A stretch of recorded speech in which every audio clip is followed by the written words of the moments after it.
Badan Koordinasi Keluarga Berencana Nasional Provinsi Sumatera Selatan menggelar rapat telaah tengah tahun untuk program Bangga Kencana dan percepatan penurunan angka stunting di wilayah Sumatera Selatan.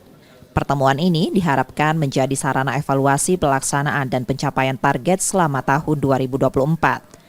Menurut data, indikator program percepatan penurunan stunting menunjukkan kenaikan dari 18,6% menjadi 20,3% pada tahun 2023.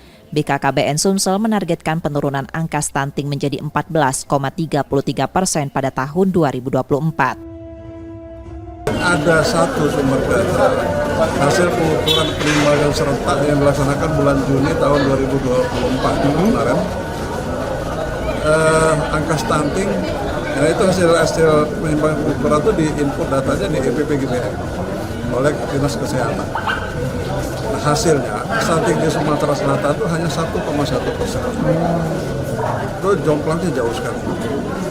Tapi ini menurut versinya hasil EPPGBN, karena indikatornya pasti akan ada perbedaan-perbedaan. Nah, nanti kita lihat aja di akhir tahun nanti hasil SGI yang dilaksanakan mulai bulan Agustus kemarin.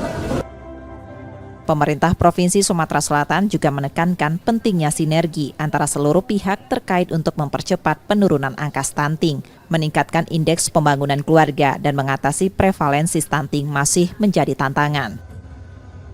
Itu perkuatan ya, baik itu aksi spesifik juga diperkuat, diperluas, dan juga aksi sensitif yang melibatkan banyak stakeholder.